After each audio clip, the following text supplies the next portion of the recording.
I'd like to call the Planning and Capital Programs Committee meeting to order. First item on the agenda is the approval of the previous meeting's minute. Can I have a motion, please, and a second?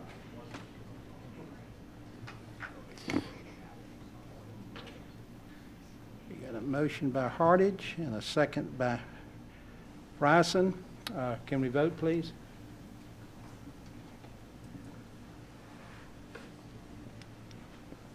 Motion passes. Before we start the next item, I'd like to turn it over to colleague Greenwood to say a few comments about the passing away of the Speaker of the House, Speaker Ralston, who's been a great advocate for the state of Georgia, a great advocate for Metro Atlanta, as well as transportation. Thank you, Chair Pond. It's with great sadness that MARTA acknowledges the passing of Speaker David Ralston. He was the 73rd Speaker of the Georgia House and House of Representatives. He died yesterday at age 68. He, at the time, was actually the longest serving state House Speaker in the country, and we've come to know him as a true champion of transit and a friend of MARTA, as Mr. Pond says. So we just, with sadness, acknowledge his passing and pray for his family. Thank you. Okay. Thank you, Colin. The next item on the agenda is a resolution authorizing the approval of Bus Rapid Transit for the local preferred alternate for Clayton Route 54, and that'll be led by Shelley Pert, Interim Assistant General Manager Planning. Oh, you're not Shelley Mr. either. Chair, I am not Shelley Pert. She had a family emergency, so we have brought up the junior varsity team today. I will do my best to represent in her absence. Good morning, everyone. Thank you, Chairman Pond. Thank you, Committee, General Manager Greenwood. This is a lot of information and a very important presentation. I don't intend to hit the details. I'm going to hit the high points for you on this one. So let's jump to the next slide. And in Clayton County, on the State Route 54 corridor, there was a previously approved LPA for commuter rail. At this time, we're coming before you to amend that. So we can go to the next slide. And if you'll allow, we'll give a little background here. It was a project that was hinged together. So right now we have the where did it go? We have the South Lake BRT and State Route 54 as separate projects. South Lake is already BRT. We're coming before you today with State Route 54 to change from commuter rail to BRT. And very simply, if you look at the next slide, many constraints due to the commuter rail. I think the primary driver being just the time to delivery and the cost. It's very, very complex, expensive process. On to the next slide.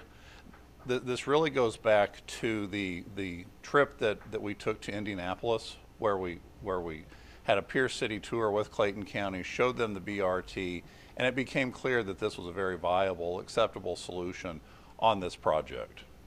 Next slide, please.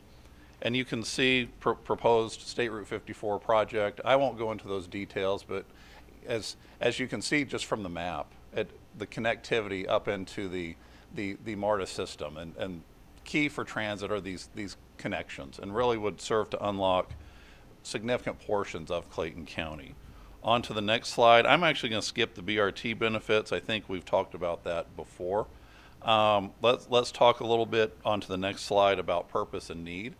And you can see again from the map, it starts to connect job centers into the city and vice versa. It connects into the existing heavy rail system and really starts to unlock the region for Clayton County, which is a key driver and key component for this project. For the next slide, in October, the Clayton Board of Commissioners passed a resolution supporting BRT for this project, so they are in support. And next slide, please. Quick project schedule. We're in the environmental review phase, so the planning continues. We are not yet into the design phase, but this project is moving well, and we will be looking for opportunities to marry it to be competitive for federal funding. So the final slide is our recommendation. We ask that the committee approve the resolution to pursue BRT on this project, which was, again, it's a modification from a previous approval. And that concludes the presentation. Thanks, Josh. Could I get a motion and a second before we take questions? All right, we have a motion by Dewar, a second by Bryson. Are there any questions? Mr. Rowan? I do have one, and I saw the county commissioners supported this alternative. And as I recall, there were other organizations in the community that had supported this as well, but I could be wrong with that. You are correct, sir. It received widespread support from the county, the cities that are involved, as well as the Chamber of Commerce. Right. So as far as the leadership of the county community, it has full support. Yes, sir. Okay. Any other questions? Yes. I'd like Chair to Scott. add something as well. I believe it was the mayors of certain cities as well. Mr. Chair, I have just a comment, I guess, concerning it. Once again, I mean, it was very clear that, as Chair Scott said, the mayors as well as the leadership in these cities are in favor of moving forward with the BRT project that will be timely and effective for their community. And we're excited about having the opportunity to deliver transit. That's really what the key is all about. So I'm all in support of this resolution. Thank you. Okay. Thank you, Rod. Mr. Dewar, Speaker. Colleague, I think it's really important that, I mean, this is a great step. We're not going to change our minds on this. And now that we're in the environmental review part, I think it's really important for not only folks in Clayton County, but also folks in the city of Atlanta who are waiting to see shovels turning dirt and everything, to help people understand what the environmental review process entails, and that you can't shortcut that, and but that we are prepared as soon as we get all of the requisite permitting done to immediately be turning dirt. So it's a way to proactively respond to people's frustration that stuff hasn't happened yet. Thanks, Mr. Durrett. That's a great point, something that we've spoken about internally, about just putting a 101 together so that people understand the process and get a better sense of the half birthdays we started calling this concept, the half birthdays involved in progress along those lines. So yes, we have to do a really good job in this one in particular, so that, as you say, the city of Atlanta and other jurisdictions get a sense of what's involved in this process. Any other questions? 1 second. Katie? Not to catch you off guard, but we're getting ready to vote on the resolution for the approval of the alternative for Clayton County, and you being one of the Clayton County reps, I just want to verify that if there's anything you'd like to add or ask about, now's the time. There's not, thank you. Okay. All right, we'll call the question then. Please vote.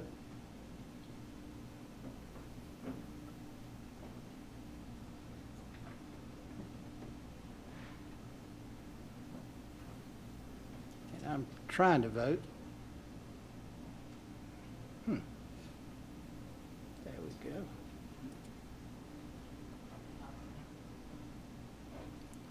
The resolution passes. Mr. Chairman, can you mark me in the affirmative, please? Yes. Can you mark me as well, because it would not let me vote? Okay. The next item is a resolution authorizing the solicitation of proposals for the procurement of MARTA's next generation automated fare collection system, RFP 50189. That'll be led by John Lorenz. John? Good morning, Chair Pond, Mr. Greenwood, and members of the Planning and Capital Projects Committee. I am John Lorenz, the project manager for AFC 2.0, and we're here to present agenda item number 3, which is the request for your approval of a resolution authorizing the issue of an RFP for a new replacement fare collection system. Next slide. This is the agenda I'll be following. Next slide. And a little background on how we got to where we are today. Next slide. So what is AFC 2.0? AFC 2.0 is the full replacement of MARTA's existing Breeze card and Breeze mobile systems. And through this project, MARTA will deliver a reliable, customer-focused fare collection system that is easy to use and that supports equity and regional mobility. Next slide. So back in 2021, this board approved a contract for AECOM to assist MARTA in the development of a set of functional requirements for a new fare system. That work is pretty much complete as of today, but the foundational work for this has been going on for several years and included peer agency site visits to see what other organizations are doing in the fare collection area. Existing conditions assessment report to identify what's good, what's bad, and what needs replacement in the existing system. Customer journey mapping to better understand what our customers do on a daily basis. Development of a concept of operations to apply our requirements for a future system against the identified needs of our customers. A regional fare collaboration workshop with partner agencies and planning organizations that culminated in the adoption of an agreement on a set of principles for the sharing of knowledge and fair policy changes going forward. A stakeholder visioning workshop with major employers, social service agencies, TMAs, the Transportation Management Associations, Uber, Lyft, our partner agencies, and key MARTA stakeholders that talked about pinch points and wish lists and culminated in the adoption of the vision statement on the previous slide. Rider interviews and focus groups, including discrete customer groups such as senior citizens, passengers with disabilities, low income, the unbanked, frequent commuters, and occasional riders. Over 15 vendor presentations to the technical evaluation, the technical group for this project that showed what their capabilities and products are in the fare collection area, and a vendor open house that allowed first-hand experience for MARTA employees and stakeholders in the latest in fare collection devices. And all those activities put together culminated in the development of the technical specifications. Next slide. So what did all those things tell us? The statements on the next slide are some of the comments that were received from the various groups, but our riders are definitely ready for improvement. But in general, the comments all agree that some of the elements of the existing system are not reliable. The Breeze cards are perceived as too difficult to reload. The cost of fare media for a one-way ride is onerous. The lack of reload facilities, if there's no ticket vending machines where the trip starts or ends, is problematic. And there's no consistent transfer, pricing, or policy with our partner agencies. Next slide. Our business riders are ready for improvements. And again, these are some of the comments that were received from the stakeholder workshops. And again, there's consensus that the system reliability has reliability issues. The ticket ordering process is onerous and time-consuming. And there's an inconsistency in partner transfer prices and policies. Next slide. And finally, our employees are ready for change too. And these are some samples of some of the reports that our employees have to use to get information from the system. They're clunky and a bit obsolescent, and they require that the employees sometimes have to access multiple sites in order to answer a single informational query.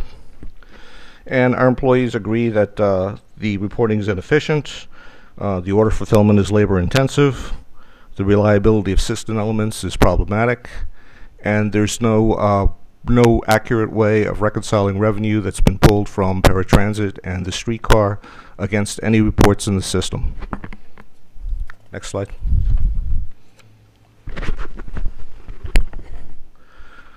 So now we'll talk about some of the components of the new system. It'll be focused on open payment acceptance. It will be account-based. The customer-facing features will be more intuitive and simplified. And the system will be flexible, will be amenable to all the different modes, and will be able to accept fare policy changes going forward. Next slide. So open payment acceptance is the ability of a customer to use their physical credit card or debit card, their personal credit or debit card, as a direct payment at the tap device on the buses or at the fare gate without having to buy a ticket first. And it includes not just the plastic cards, but their virtual equivalents like Google Pay or Apple Pay. Will feature cloud-based information storage with all the elements reporting in real time to the back office. And will feature enhanced web portals for customer self-service, schools, employers and TMAs, and social service agencies that will simplify the ticket ordering process. Next slide. So the hardware elements will be new fare gates that are more reliable, that are resistant to fare evasion, that provide better back office reporting, and that have a single tap device instead of the multiple devices we have now. A mobile wallet that will allow for Google Pay, Apple Pay, allow the customer to load any personal credit or debit card, or their closed loop agency provided card if that's what they prefer. New fare boxes that are less prone to cash jams, that will accept cash only, that offer better customer displays, that will also be installed on paratransit, that are more reliable, and that provide better back office reporting. New ticket vending machines that are simpler, more intuitive to use, that allow account management right at the device, and that will accept cash from a customer for addition to their accounts and be immediately available for use on transportation. And finally, a robust retail network that will feature hundreds of locations, in particular in those areas that don't have TVMs right now, and will again allow for a customer to add cash directly to their account and have it available for immediate use on transportation. Next slide. And now the anticipated contract terms. Next slide.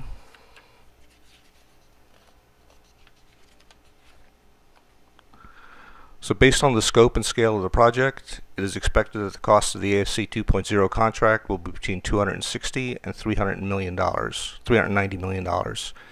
And this projection includes both AFC system cost and 10 years of O&M costs following full system acceptance. Next slide. So DBE goals are established based on specific scopes of work, and therefore will only be calculated once the contract scope is finalized. Next scope. Next slide. Project delivery timeline. So where we're at today is the completion of the technical specifications and being prepared to move into the RFP process.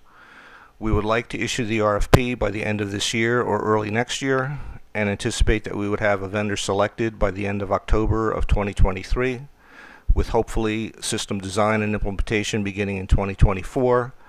And we want to front load the software and the open payment acceptance so that those items are ready in time for the opening of BRT in 2025, with most of the hardware elements installed in time for the World Cup in 2026, with full installation completed by the end of 26 and system acceptance starting in 2027. Next slide. And with that, we would respectfully request that the board approve the resolution and authorize the issuance of the RFP. Next slide. Thank you, John. Could I get a motion on the second, please?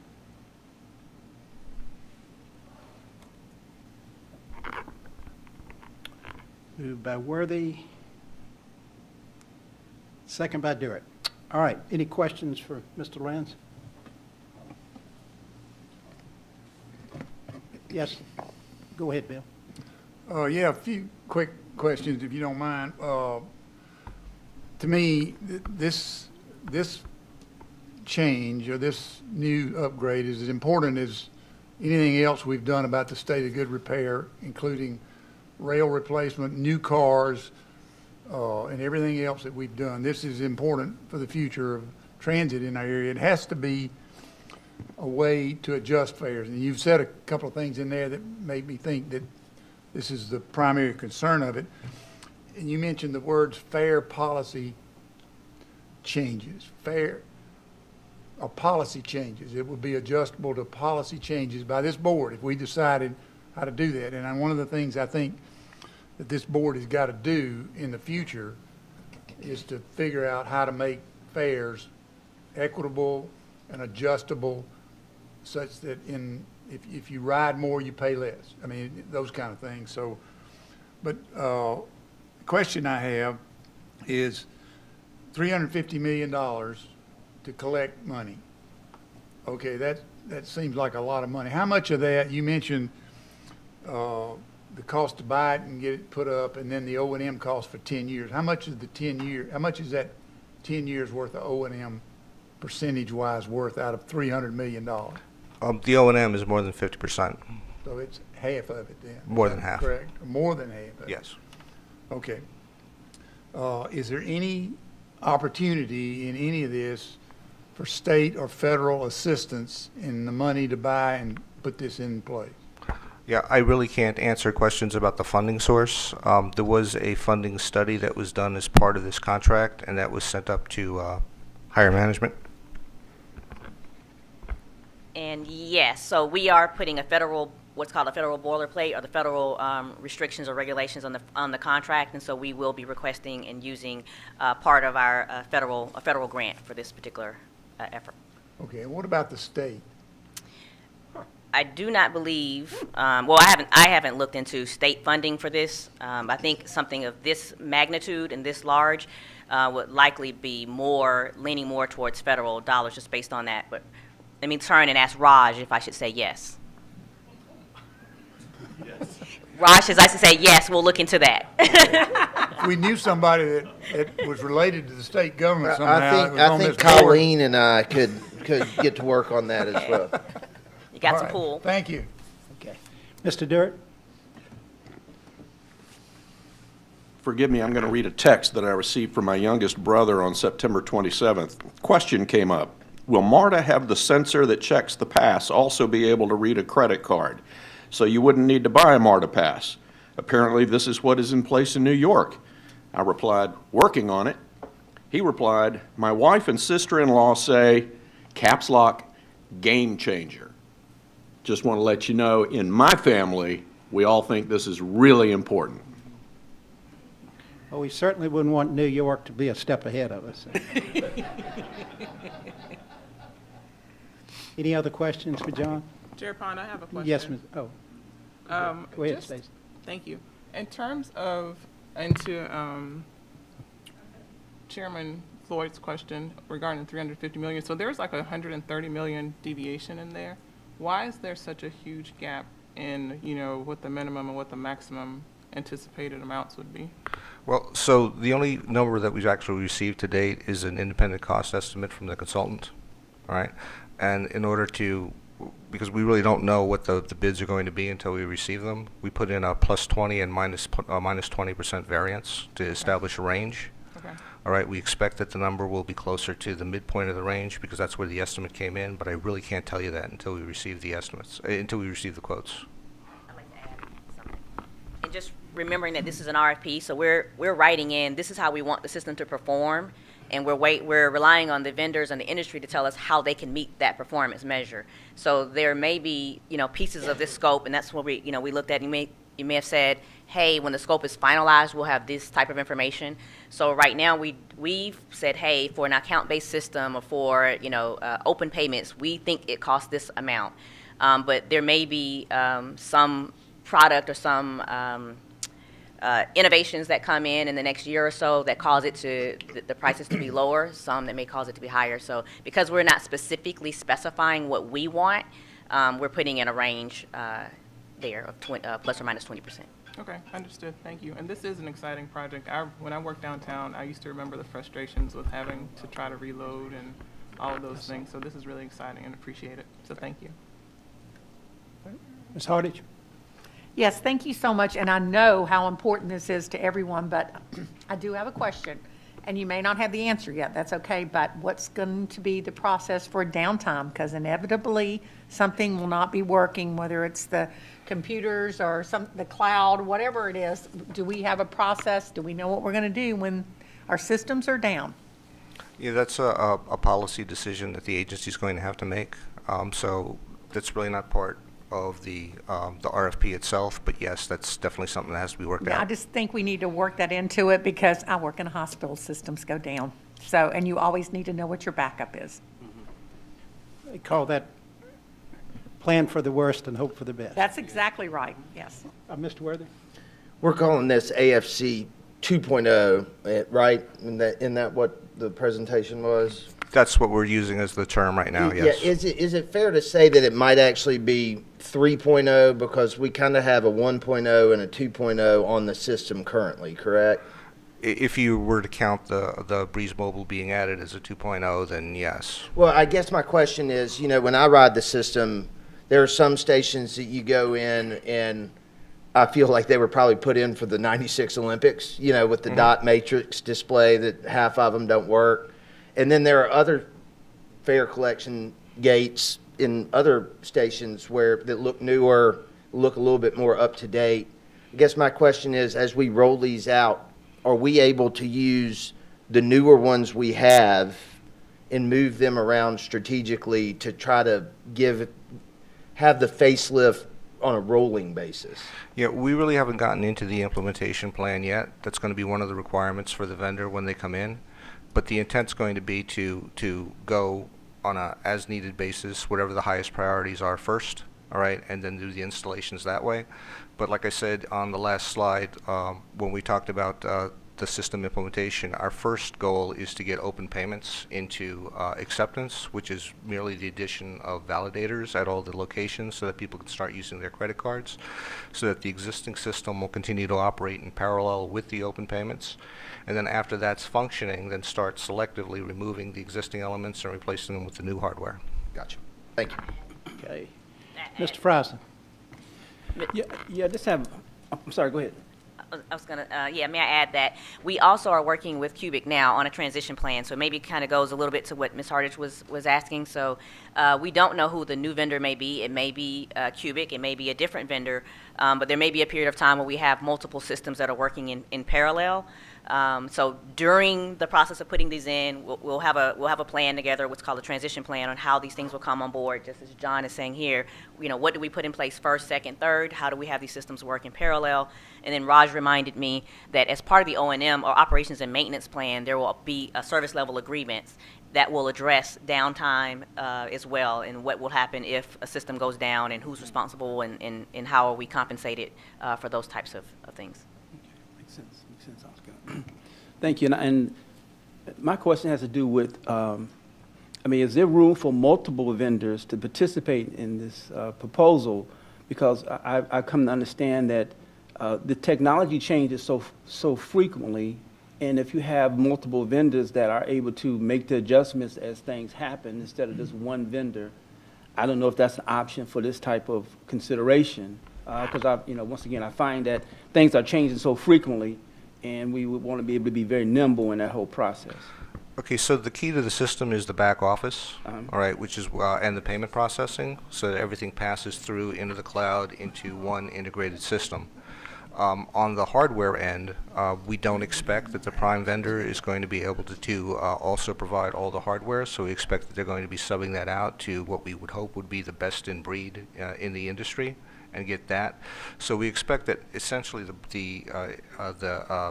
final bid will go to a vendor who has a firm grasp of the back office and the integration part, and that he will be responsible for having subbed out the hardware where it's not, where he can't provide it, to those subs that are best in breed that can provide that. So that we do expect there will be multiple vendors, but there will be one prime who will be responsible for integration and operation of the entire system. Does that answer your question? Okay. Mr. Floyd? Yeah, one of the things when you visit BRT systems in other communities and all, no fare gates. Most of these stations don't have fare gates. How are we preparing to deal with the fact that we're going into an area where a lot of people won't go through gates. And I'm curious as to how you plan for that. All right, on a system basis, we're planning that the BRT is going to be operating as proof of payment, which would be off-board fare collection. So that would put ticket vending machines for those who don't have a fare already, and tap validators for people to process their fare before they board. If they don't process that fare, the plan right now is for fare inspectors to be roving with a fare inspection device that can check their payment method to see whether it was actually tapped or not before they boarded. And then how those evaders get treated is going to be a policy question for MARTA to decide. Okay, has there been any discussion about removing the fare gates at the rail station? At present, we are planning that all the rail stations will continue to have fare gates. Thank you. Okay. I have, John, 2 points, and it's probably obvious to you to want to talk about schedule first. 4 years is not very long for a project of this complexity. This is probably one of our more complex projects. So just reinforcing, I'm sure you're going to build in milestones and really focus on a milestone, because if you miss something by 3 or 4 months, say in the RFP process, you're 3 or 4 months behind for the whole project. So that staying on schedule is extremely important, particularly if it falls with something like the World Cup or whatever. So just to comment on that, I'm sure you'll take care of that. But the other piece is the RFP process. And when you go through this process, the lowest cost provider may not necessarily be the right person to provide this system. And I would hope and assume that in the evaluation process, if you see that someone is a concern that they couldn't perform, that you could move to another bidder. So this selection process will allow you to do that, correct? Yes, sir. Price is not the main determinant in the award of the contract. Demonstrated experience and the quality of the system is going to be more heavily weighed than the final price. Okay, thank you. Any other questions? If not, can we please vote? Thank you. The motion passes. Are there any other matters to come before this committee meeting? If not, we'll adjourn the meeting. Thank you.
Operations and Safety Committee meeting to order.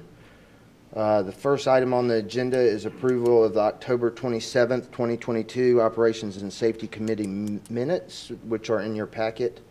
I will entertain a motion for approval of those minutes.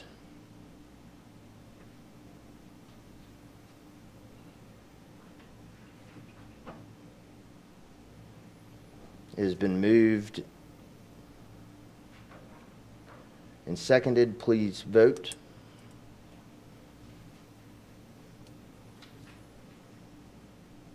Thank you, and the minutes are approved. Agenda item number 2 in our marathon meeting today is a resolution authorizing the award of a single source contract for APSE capacitor upgrade kits, RFPP P50219. Mr. Miller, welcome.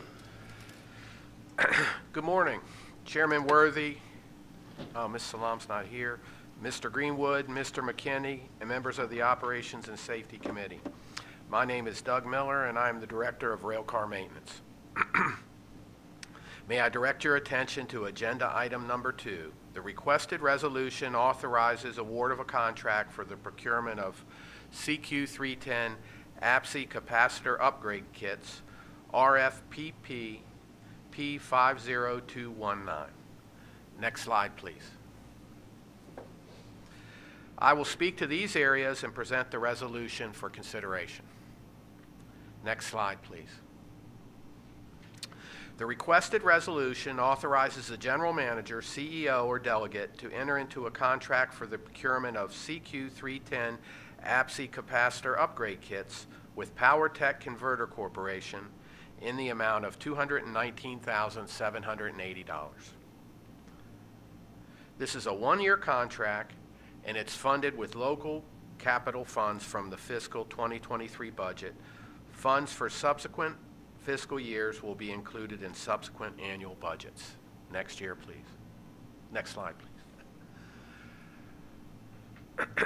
The procurement includes development of the installation procedure and capacitor upgrade kits which meet the form, fit, and function of the APSE equipment for the CQ310 fleet.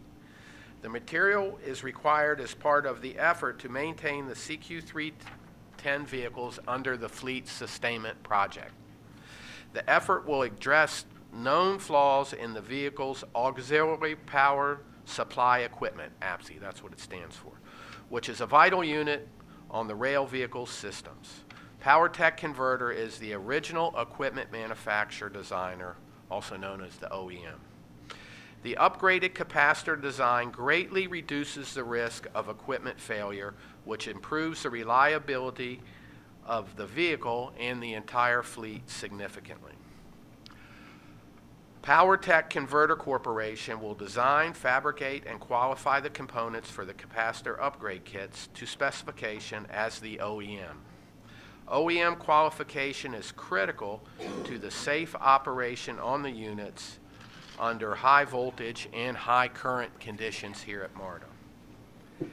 The parts purchased in this contract allow for the configuration of the CQ10 fleet to align with the improved design of the new units purchased under the CQ311 Fleet Life Extension Project. Next slide, please. This is a single source contract as PowerTech Converter Corporation is the sole proprietor of the APSE component upgrade kits. The Department of Audit is conducting a price analysis to determine fair and reasonable pricing. There is no DBE requirement since this is a single source contract. However, PowerTech has agreed in good faith to use MARTA approved DBE shippers if feasible. Next slide, please. At this time, I am requesting that the committee recommend to the full MARTA board this procurement of APSE capacitor upgrade kits, RFPP P50219 with PowerTech Converter Corporation in an amount not to exceed $219,780. Chairman Worthy, I will now turn it back over to you for consideration. Thank you. Next slide. Thank you, Mr. Miller. I will entertain a motion for approval of agenda item number 2. It is moved and seconded. Are there any questions or discussion? Chairworthy, I have a quick question. Yes, ma'am, Ms. Blakely. Sorry, yeah, thank you. And this may be more for Paula. So, I understand there aren't any DBE requirements, and that, you know, in good faith, which I appreciate that the company would, you know, try to see if shipping would be an option. So, in what arena would it not be feasible to use a DBE for shipping? And actually, Doug can Yeah. answer Oh, this. okay. It's- The real question is, in typical things, this will be one shipment from New Jersey to us. Okay, it'll be a heavy freight one way. A lot of times our suppliers don't want to make a one-way trip. Okay. So it's just not, it just cost-wise, it just doesn't work. And we've ran into that several times on these procurement when that's the scenario that there just isn't, it just doesn't work out business-wise for any folks to do it. Okay, understood. Thank you. Any other questions? Please vote.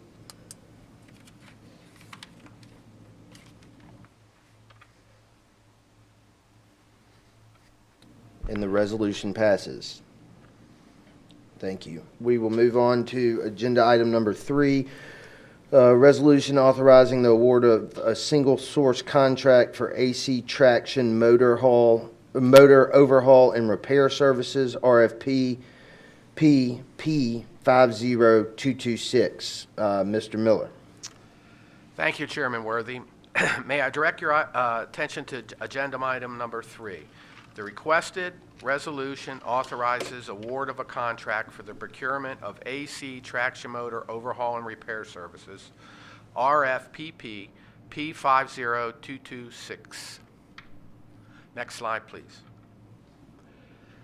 I will speak to these areas and present the resolution for consideration. Next slide, please.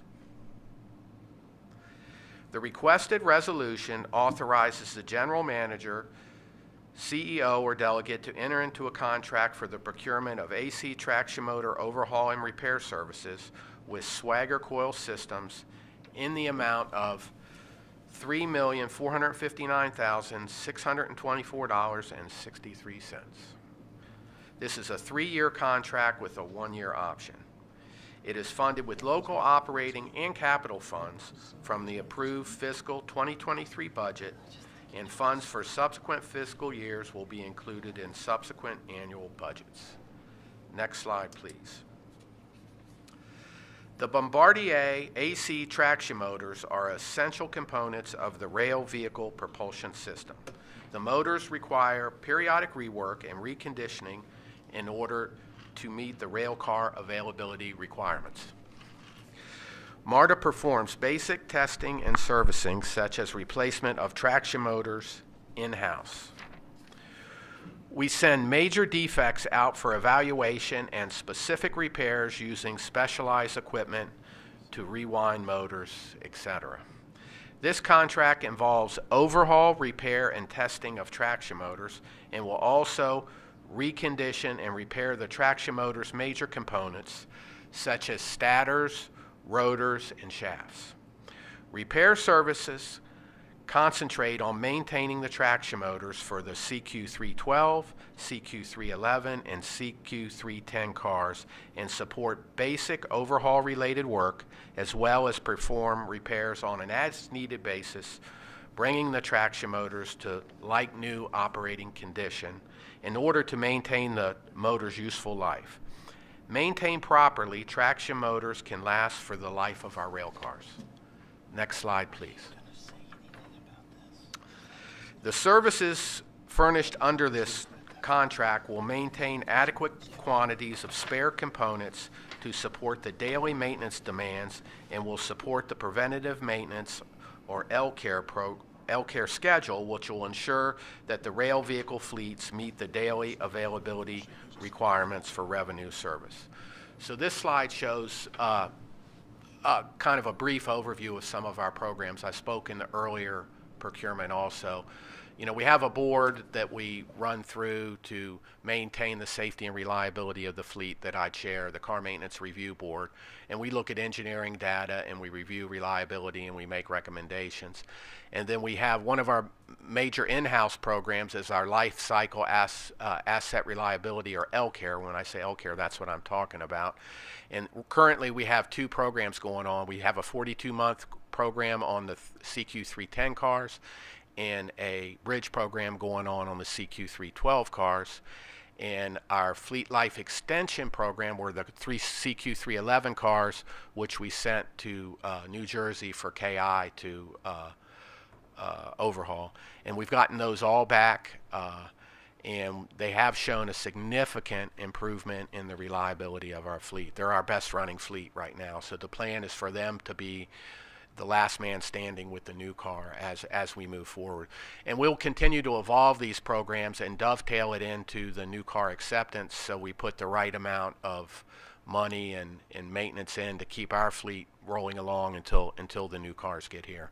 And we intend to remain flexible, because in the industry right now, there's a lot of supply chain issues that potentially could affect the new car or any of our other procurements for that matter. Next slide, please. Swagger Coil Systems is the only certified repair vendor for Bombardier traction motors. Swagger has demonstrated high performance on the MARTA contract and has all the unique tooling and a certified foundry in compliance with OEM specification required for this contract. The Department of Audit is conducting a price analysis to determine the fair and reasonable pricing. There is no DBE requirement due to this being a single source contract. However, Swagger Coil Systems has agreed in good faith to a DBE goal, and they're working with our DBE group right now, but it looks like they're going to come in at 10%, which is a significant amount for a no requirement contract because of the nature of it. Next slide, please. Okay, this contract is almost 50% less than the previous contract it replaces. I'll say that again. This contract is almost 50% less than the previous contract it replaces. It is reduced from about $1.67 million per year to $865K per year. This is due to the improved maintenance program and reliability of our traction motors.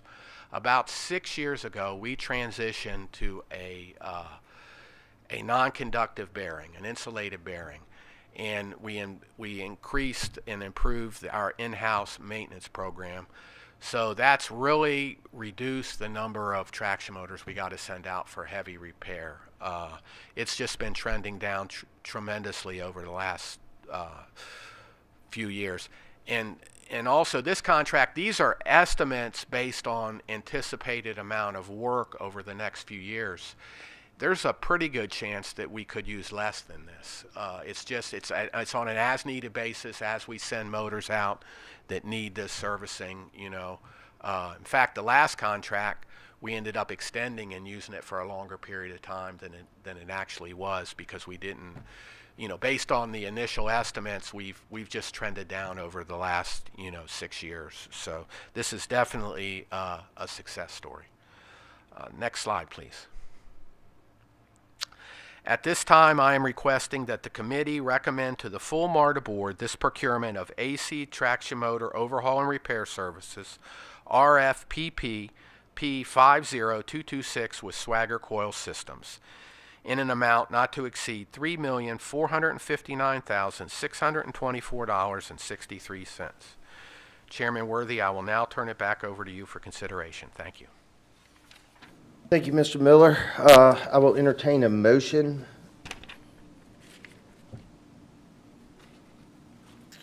For agenda item number 3. It has been moved and seconded.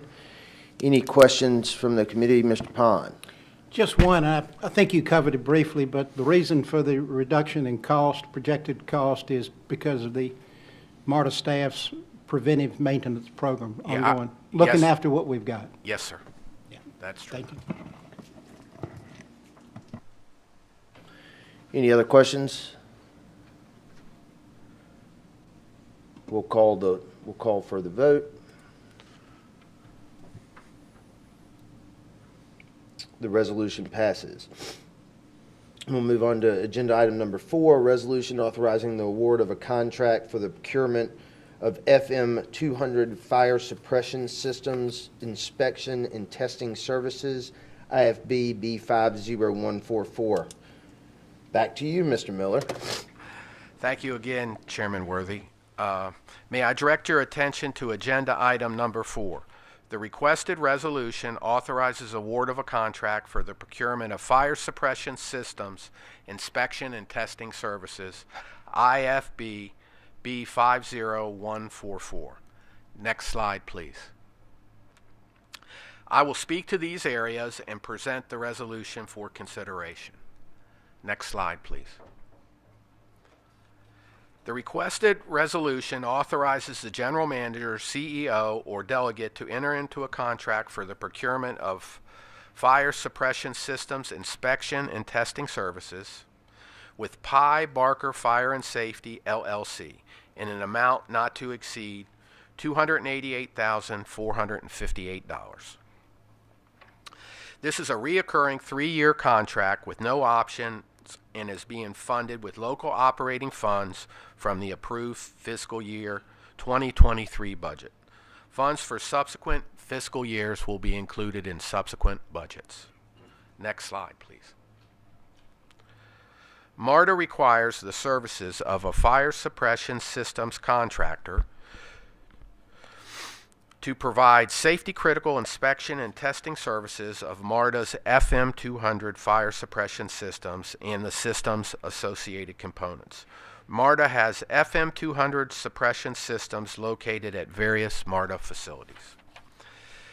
The FM 200 fire suppression system inspection and testing is required in accordance with the following applicable code or the most up-to-date current equivalent at the time the services are performed.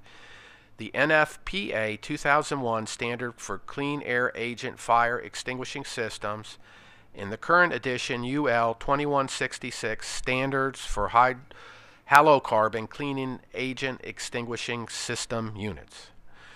2 inspections will be performed each year at each location. The contractor will provide all supervision, labor, tools, equipment, materials, and transportation for inspection and testing of all work defined in this contract. Next slide, please.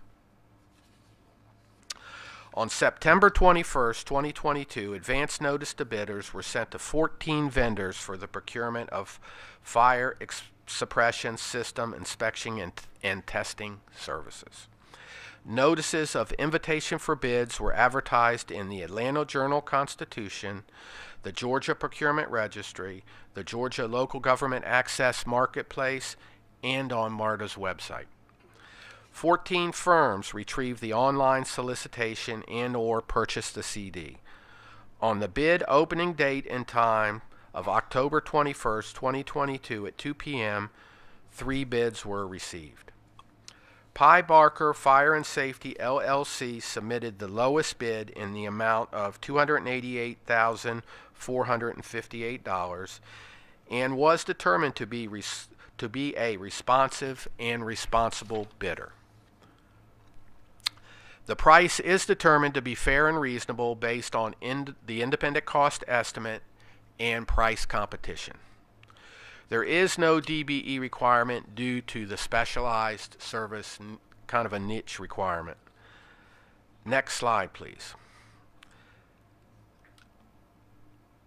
At this time, I am requesting that the committee recommend to the full MARTA board this procurement of fire suppression systems inspection and testing services, IFB B50144 with Pi Barker Fire and Safety, LLC, in an amount not to exceed $288,458.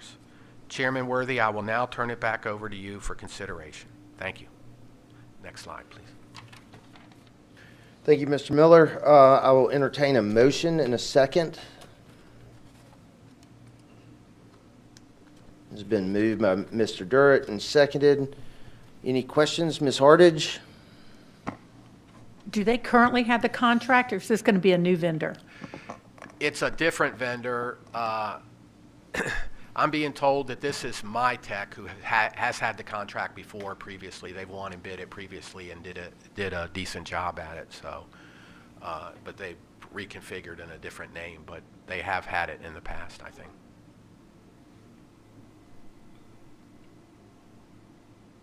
Yeah, Mr. Frierson. Yes, the suppression system that you are speaking about, how widespread is it? Is this across all the stations, the maintenance facilities? Where? This maintains all of them except for the annex, headquarters, IOC, and the Brady garage. That's under a different contract. Oh, it is? But Okay. all the rest of them are the facilities. Yeah. Okay, all right, thank you. Yeah. Any other questions? If not, we'll call for the vote. The motion passes. Thank you. Agenda item number 5 is a resolution authorizing a modification and contractual authorization for construction management services for indefinite quality construction contract QMI QCC RFP P40987. Mr. Thomas. Good morning, Chairman Worthy, Mr. Greenwood, Mr. McKinney, and Operations and Safety Committee members. If I may, I'd like to bring your attention to agenda item number 5. And just the forewarning, I will be providing you with a briefing of the IQC program, the Indefinite Quantity Construction Program, and then I'll be requesting a resolution for the 2 contracts that support the program. One of those contracts will be agenda item 5, and the second will be agenda item 6. Next slide. So as part of the discussion, some of the key topics that I'll discuss are here. As I mentioned, I'll provide an overview of the IQC program to include a discussion of those 2 contracts that support the program. I'll show you our progression to date in the 18 months that we've been using this program, to be followed by an explanation of the modification request for those 2 agenda items. Next slide.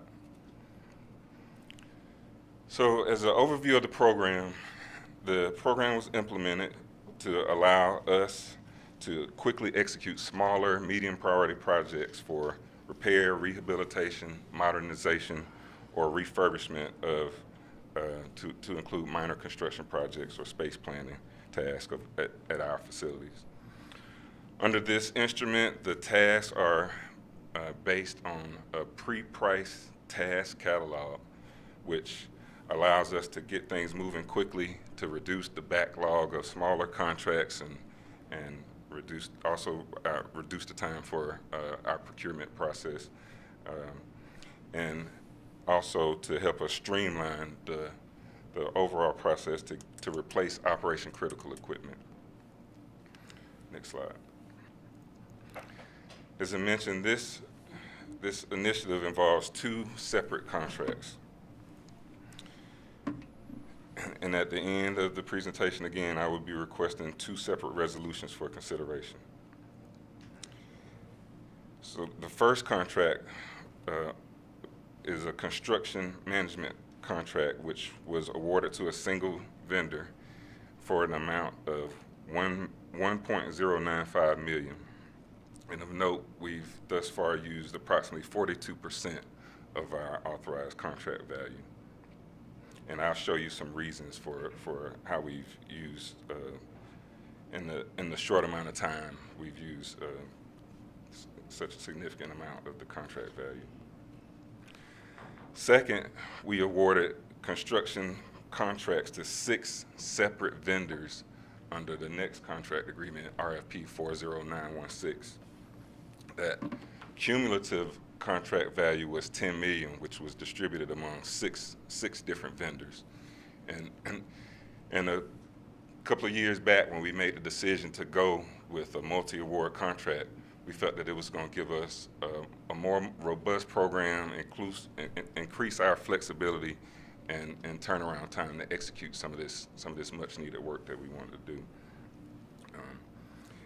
And also it's significant to mention that the different expertise of some of those vendors has also benefited us greatly, because it allows us to assign tasks based on some of the specialties from those vendors. So I just wanted to make sure to mention that. Next slide, please. So this graph here shows the distribution of task orders across the 18 months that this contract has been in place. Starting back in March of 21 up to present, kind of shows that the issuance of task orders under this contract kind of peaked at the 6 to 12 month mark, which you see from September of 2021 up until March of this year. And also, you'll note that at that period, we kind of slowed down with our issuance of work orders as we saw ourselves getting closer than we anticipated to the contract value. Next slide. So here, I just wanted to show some images of some of the tasks that we completed through the program. This group of images show Hamilton bus garage and some before and after pictures of demolition of some older in-ground hydraulic bus lifts, which were replaced with the surface-mounted bus lift, which you see to the far right. Next slide. And of course, you will definitely recognize these images, which show some interior space modifications that we did here within the headquarters building, to include the ongoing restroom renovations, which you see to the the two images to the far left on each floor of the building, as well as to the far right, the carpet replacement, which was actually the first task order completed under this contract about a year ago. So, next slide. So this one is probably one of the most anticipated task orders that we completed under the program, which was the modification of the restrooms at East Point Station, where we modified the existing restrooms over to the smart restroom concept, which again is much anticipated.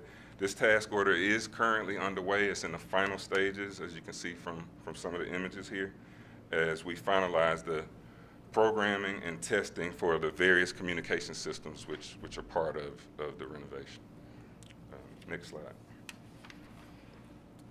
So this group of images here show some site improvements that we made at H.E. Holmes Station.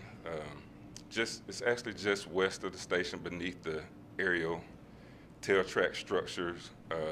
It's really close to the station, but it's not actually at the station. But the goal was to clean up storm drainage culvert. There was a lot of work there to address some of the concerns from road debris that was impacting city storm drains and creating drainage issues and erosion problems for us as well. Next slide. So moving forward, so here's our preliminary projection of some of the pending task orders which we'd like to complete as part of this program with this committee's approval, of course, which include replacement of additional bus lifts at some of our bus garages,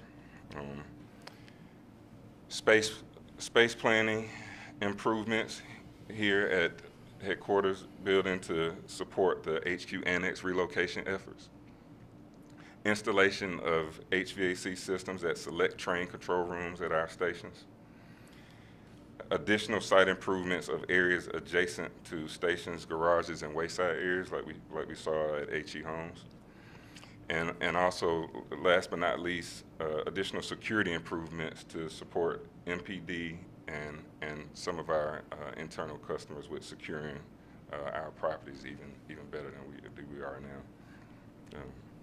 Next slide. So as I mentioned earlier, now I'll ask for your authorization to modify RFP 40987, which is for the construction management services. And this, again, is for agenda item 5. And I respectfully request authorization to increase the construction management services contract from 1.095 million to 2.190 million. I will entertain a motion for agenda item number 5.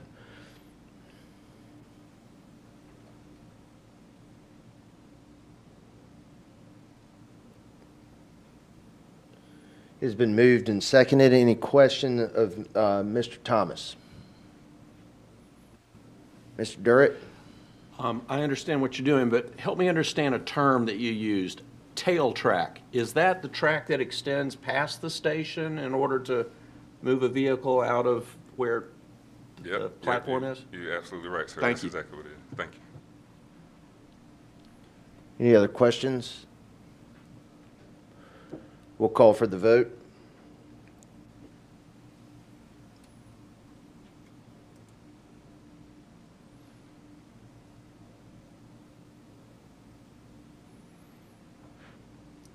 The resolution passes.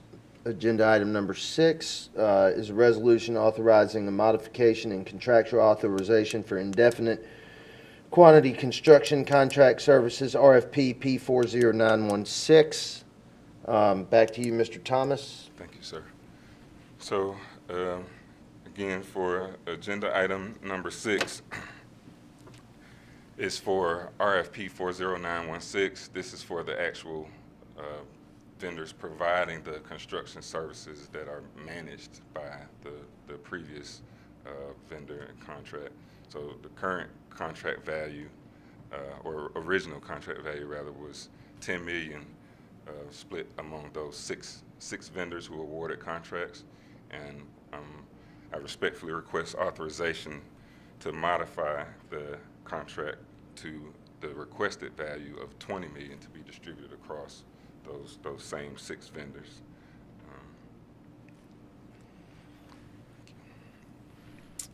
Entertain a motion for agenda item number 6. It has been moved and seconded. Any questions? Mr. Pond. This is a great program to get these smaller projects done and separate them from the larger projects. So you mentioned early on you'd already committed 42%. You might have been talking about design and construction, but I didn't clearly see in your presentation if we've only committed 42% so far, the need to move forward, I assume because you have this additional backlog of projects you showed correctly. Absolutely, and most of the, great question too. So to further elaborate on it, during the 18-month span that the program has been in place, we've executed approximately 40 task orders, and of those 40 task orders, most of them are smaller projects and task orders. I'm sorry to duplicate there, but most of these are smaller projects which we completed, and just understanding the burn rate that we've had for up to this point, and knowing the work that lies in front of us, we basically just wanted to get a head start and not wait till the last minute to come before this committee with a request like this. No, I commend you for finding better ways to execute quickly on these smaller contracts. Thank you, It's sir. a good program. Thank you. Any other questions? We'll call for the vote. And the resolution passes. Thank you, Mr. Thomas. Information items in the board packet. This is a letter to inform the Board of Directors of paratransit van purchase P50253 and our FY22 September performance indicators. That's for you to review at your leisure. And if there's no other business or discussion for the Operations and Safety Committee, we will adjourn.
Okay, everyone has been marked as present.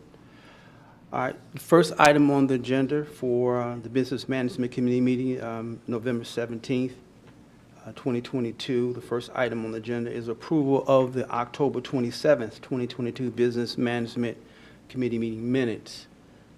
Can I get a motion? All right, it's been motioned. It has been second. All right, can I call the question?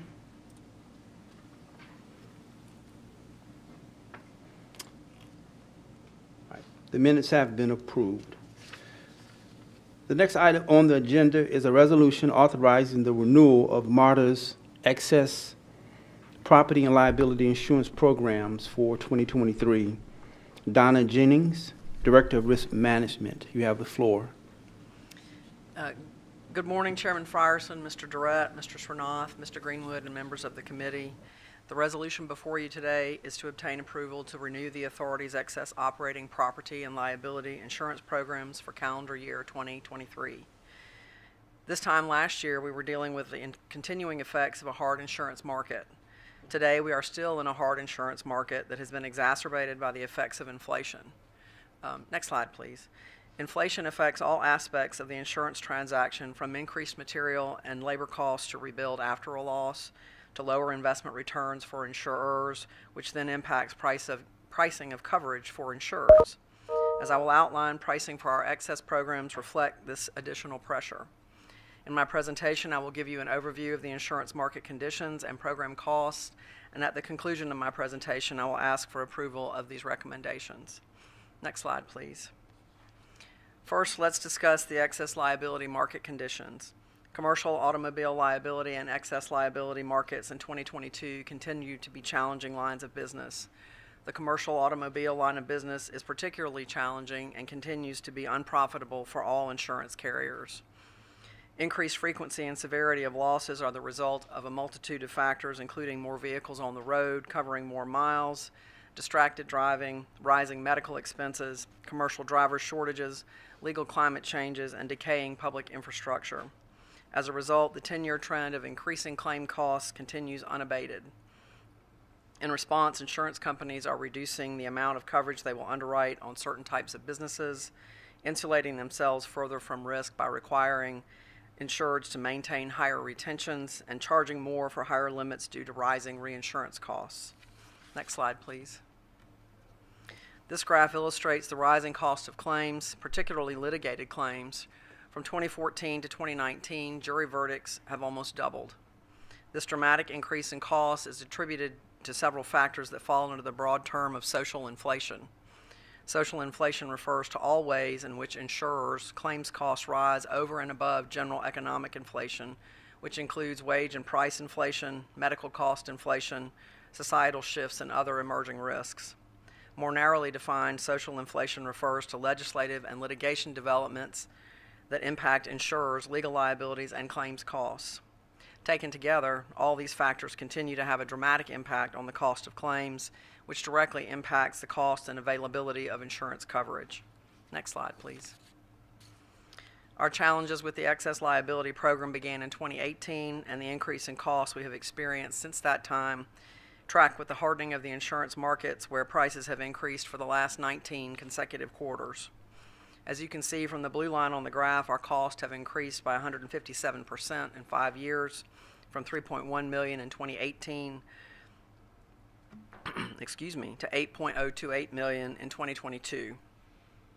Next slide, please. The program structure remains the same as it was in 2022, and the layers are outlined here. Next slide, please. The estimated not to exceed cost for the 2022 liability coverage is $233,120 million, an increase of 15%. This is a conservative estimate that accounts for the market conditions that we are confronted with. As our negotiations continue, our goal is to drive the cost down as much as possible. At present, if we paid the projected not to exceed number, the cost for the coverage would increase by $1,204,000. Next slide, please.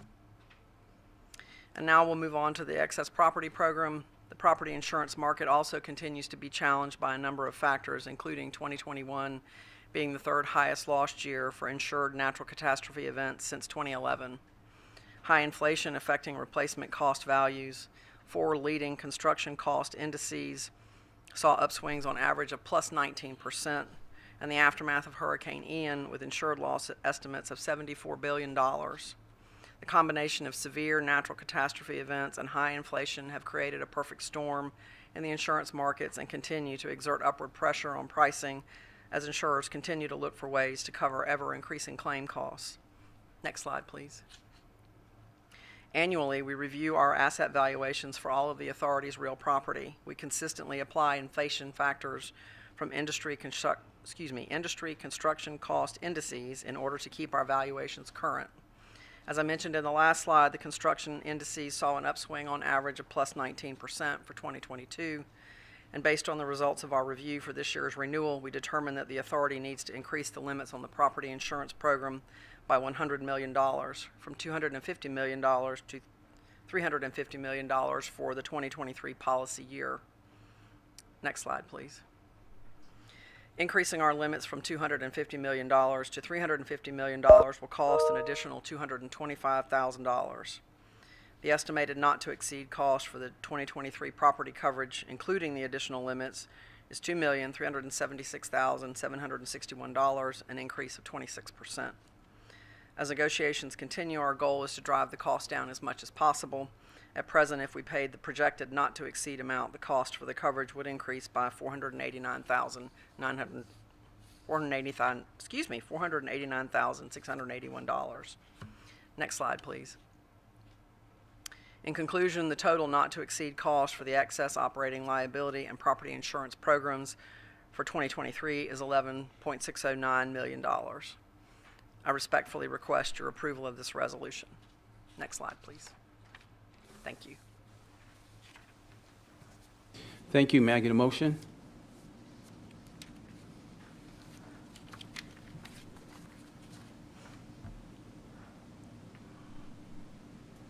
Okay, it's been moved by Mrs. Hardridge and second by Mrs. Blakely. All right, any questions from the board members? Mr. Pond. I do understand the increases, probably about 40% of your insurance cost premiums go toward covering the world of all the policyholders of the insurance companies. So I guess my question is in two parts. You mentioned several times working to drive the cost of the policy down. So what are we doing to drive the cost of the policy down? Well, the way we treat our insurance renewal as if it were a 10-1 to go out into the insurance marketplace, even though the policy doesn't actually conclude until 12/31. So negotiations are ongoing right now. So we put in a not-to-exceed number into the resolution so that as we negotiate, hopefully we're going to not end up paying that not-to-exceed number. So we continue to negotiate with the insurance markets to bring that cost down, and hopefully we'll be able to bring it in for less than that not-to-exceed number. Another question. You had layer 1, layer 2. Could you explain the layers again? I got the first one, but that was like layer 1, layer... Yes, sir. Our insurance programs are set up in what we call, in insurance speak, as a quota share structure, where many different insurers take each piece of the layer cake, if you will. So different layers have different insurers that participate, and that's how they spread their risk across our account and our type of business as a rail transit multimodal organization. So It involves a number of different insurers. So. And I understand you only want to pay for insurance when you need it, but what is our history of claims? I'm just trying to get a sense for, are we just trying to cover the cost of the system, or do we routinely have large claims? We have had large claims. We have had several in the 25 years that I've been here. We have penetrated the retention now 4 times, I believe, if my count is correct. And we are required by the agreements that we have with the railroads to provide $150 million in insurance coverage with CSX and Norfolk Southern. So that's for the reason for the high limits on property Liability. and liability. No, just strictly liability, yes, sir. Okay, all right. And I would add that, and I'm going to get into Donna's area a little bit, that the property number will continue to go up as we expand our system and make improvements to some of the stations that haven't been touched in many years. They will have higher values and That's correct. higher replacement costs as well. So anticipate that as we improve, sometimes that comes with some added costs on the back end. Yes, that's true. Thank you. All right, any other comments? Mr. Floyd? Yeah, I'll admit to a foggy at best understanding of insurance claims and what goes on around MARTA with regarding suits and settlements and how that impacts insurance. I'm wondering if there's not, I mean, maybe I'm the only one that really doesn't understand the concept of self-insurance and what limits and how these settlements that we are doing. Now, I know we've had a concentrated effort for several years now to try to rid ourselves of some of these hanging on lawsuits and stuff like that, and we've seen a certain amount of those. I'm wondering where I could see a history of how that's impacted insurance over the last 5 years and a projection of what's going to happen in the next 5 years. Well, I think if we all had a crystal ball to predict that, we'd all be rich. I got one. I think right now the insurance market is, as I stated, is a very hard insurance market. So hopefully that will abate over time. I'm just trying to. We can show you what we've. Let me think of the best way to answer your question. So we could probably go back and look at the settlements and judgments that have gone past the self-insured policy into the first or second layer. Right. This year, I think we've had at least two. We've had two or three. Two or three, but you got to recall that some of the matters that have come up this year, we had a lower self-insured retention. That's correct. And that's why we would penetrate the insurance. And because of that, you've seen us move to a higher self-insured because, and again, I'm going to wade into Donna's area here a little bit, but the insurance companies didn't want to give us the lower number any longer because of that. So, usually what happens and how it works is if we get claims or lawsuits that are in this, I guess our lowest level now is 10 million. That's on us to pay any judgments or settlements or verdicts that come out of that first 10 million related to injuries, personal injuries, or property damage. After that, the next layer of insurance kicks in. From there on up to the 150 million. That's for correct. Liability. Yes, sir. Yes, we've had to increase our retentions from 5 million to 10 million over the since 2019 because of the nature of our business. And anything with wheels, so to speak, is kind of a dirty word in the insurance industry right now. That's including trucking companies, bus fleets, large vehicle fleets. Because of the severity of the accidents that are out there, the insurance companies, can't cover their costs. So that's why we've had to bump up to a $10 million retention because we just couldn't get a lower one in the insurance markets. And then the cost increases for over time, and particularly in the auto liability area, have just dramatically increased the costs. And so the insurance companies then dramatically increase their pricing for that same coverage due to the increasing loss costs. Yeah, I think if for me, it would be helpful if I could see some sort of history. Sure, we can of what's provide happened you with, to we can insurance provide you with costs a and loss all history. that. I mean, I Sure. think even just looking back and then extrapolating, if you will, over the next 4 or 5 years, what we might expect from that. And I mean, I realize, it's all guess anyway, but there is some predictability, I guess. I mean, and because I don't understand the impact. I mean, I see a $74 billion liability down in Florida from the hurricane. What impact does that have on the industry as a whole and the impact of it as a whole?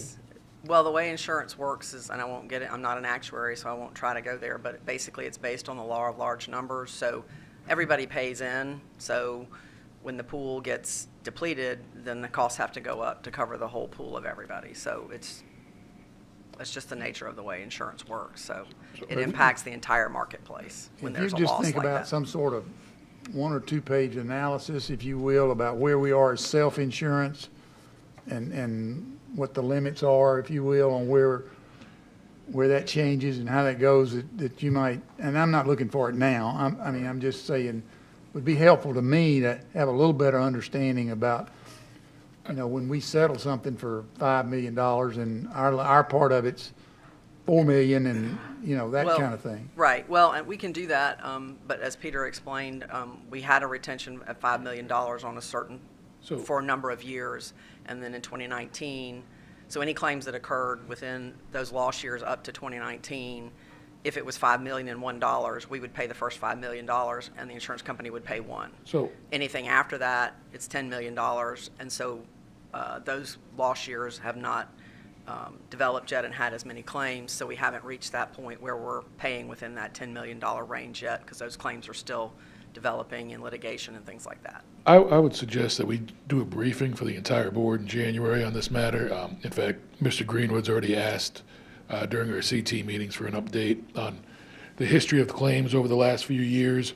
So we'll add that to the presentation as well, and give a briefing in January to the board on where the claims, where insurance and payouts have come from over the last couple of years, so that everybody, because I don't know when the last time the board got an update like this, so January would be a good time to probably do it for everybody and give you an idea of where we are and where we see trends going with judgments, not just at MARTA, but across our jurisdictions, and why the insurance could be very important going forward.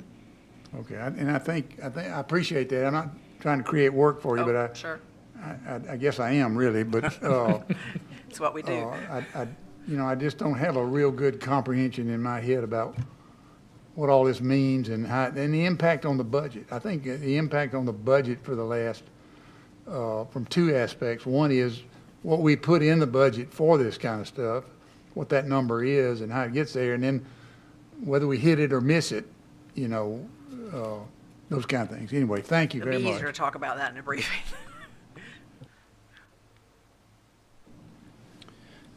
Thank you. Hearing no other questions, see no other questions? Okay, so I call the motion. I call the question.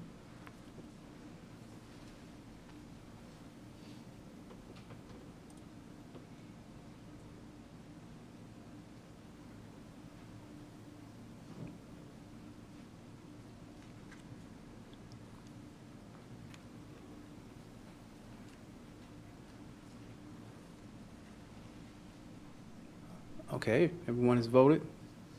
Okay, the resolution has passed. Thank you. Thank you.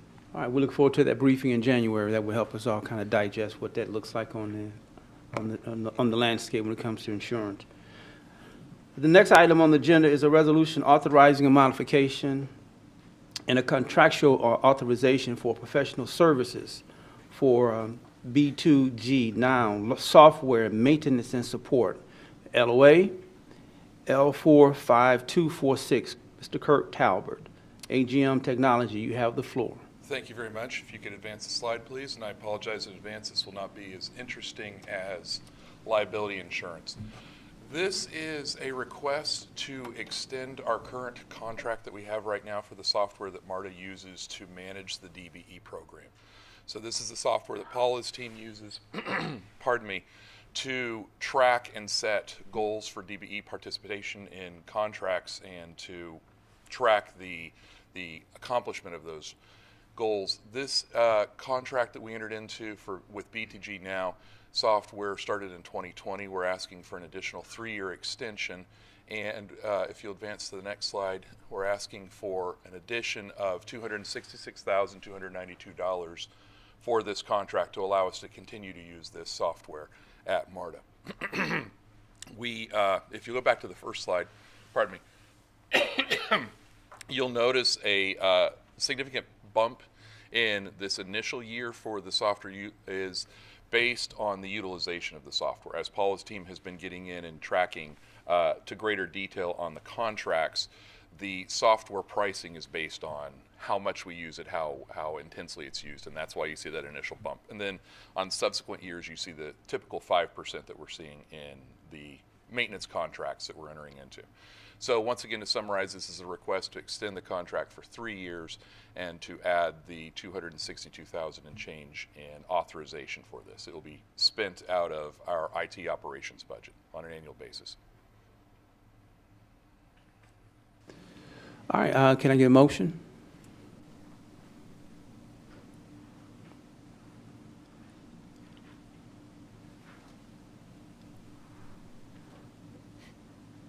Okay, it's been moved and second. Trying to second it, and so can we? Okay. Right. Yeah. We think it's unusual that we don't have a DBE requirement on software that's designed for DBE participation. I'm sorry, you asking me if I find that unusual? Sounds like we have one. All right, any other comments, questions? I have a question. Chair Scott? Yes. Well, on top of, now that Mayor Floyd mentions it, his light wasn't on, but now that he mentions it, that can be question A. Question B, so normally software is installed on the product being used, and once it's installed, I'm trying to understand why the increased usage would cause an increase in higher price.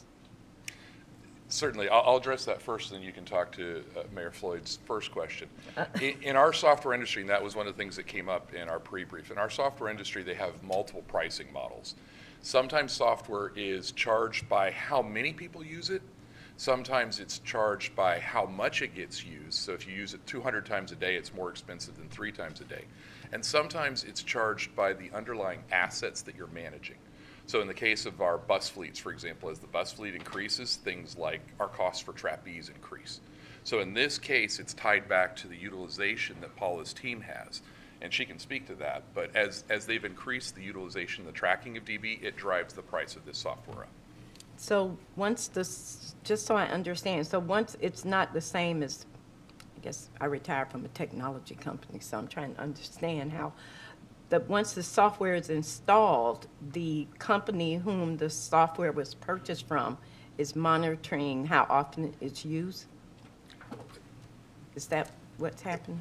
They are monitoring how often it's used, but the use of it isn't just my staff. My staff does use it.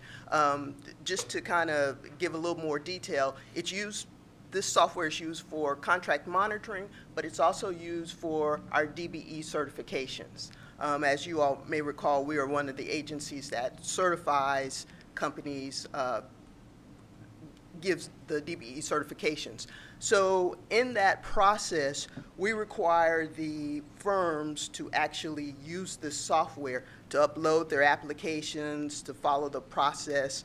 And in the monitoring process, contract monitoring, we also require the primes as well as the DBEs to use this software. The primes use it to give us information on payments they've made. The DBEs use it to either verify those payments or appeal that amount, indicating that that's not what they got. So we have everybody using it.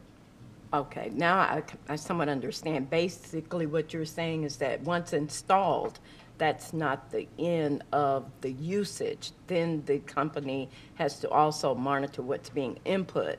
And as that increases, then they're saying, well, we can charge you more because you're using it more, so to speak. And more people are utilizing it. And more people Yes. outside of MARTA Right. are using it to upload and talk to MARTA. Correct, and be certified. This actually happens on a fair number of pieces of software that we run. It just doesn't always manifest itself this way.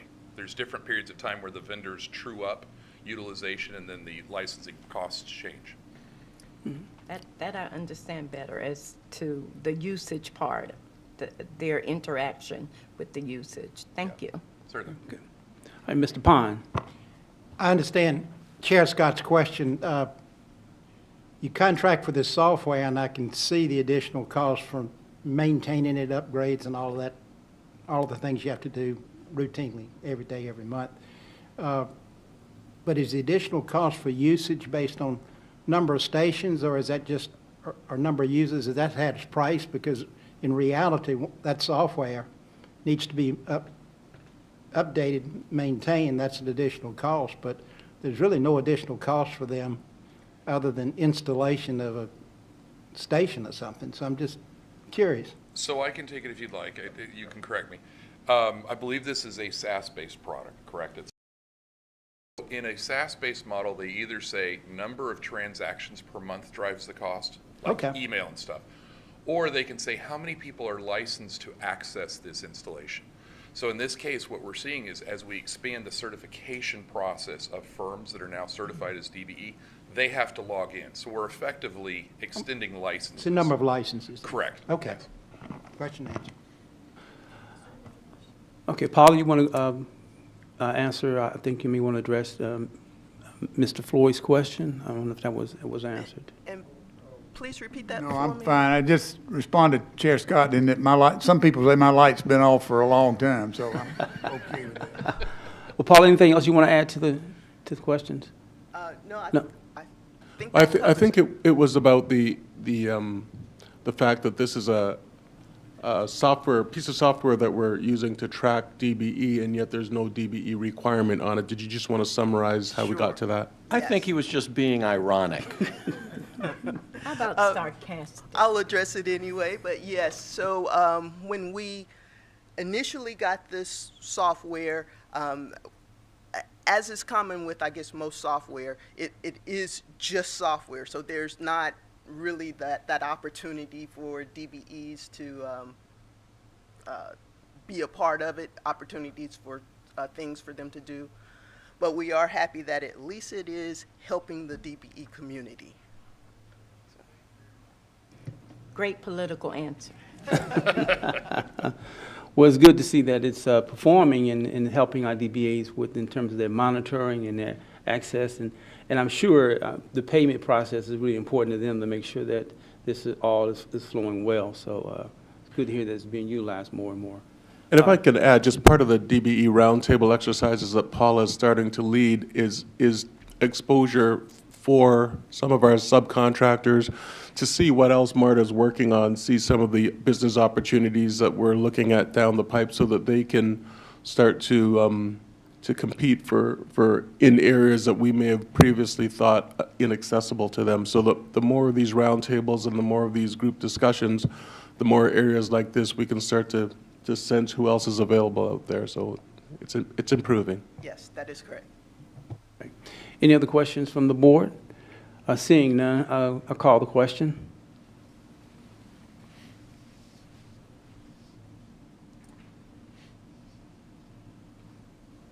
All right, the resolution has passed. Thank you. Next item on the agenda is a resolution authorizing a modification in a contractual authorization for Orbit Analytics software maintenance. It's RFPP P45361. Mr. Talbert, you have the floor again. Thank you very much. This is a request to add one additional year to our maintenance contract for Orbit Analytics software.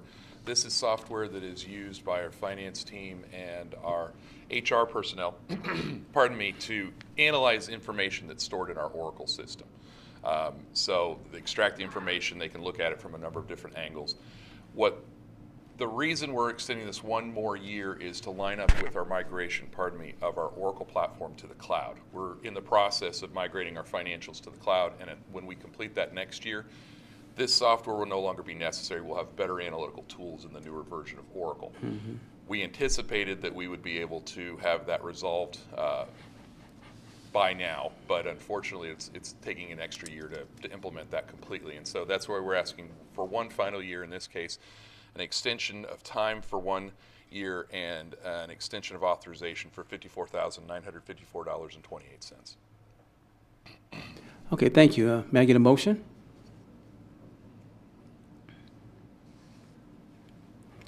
Okay, it's been moved and it's been seconded. Questions from the board?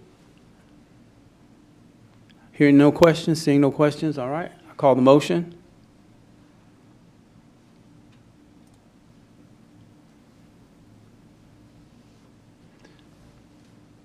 The resolution has passed. Thank you, Mr. Talbot. Thank you. The other items on the agenda are is a letter of intent to utilize the State of Georgia contract to procure Hewlett-Packard Enterprise Synergy Services for information only. There's a letter of intent to utilize the State of Georgia contract to procure VMware and vRealize operation and site recovery manager licenses, and also in the FY 2023 October financial highlights and financial performance indicators. There's also in other matters. Are there any questions that we need to have at this point? Hearing none, seeing none, I call this meeting to adjourned.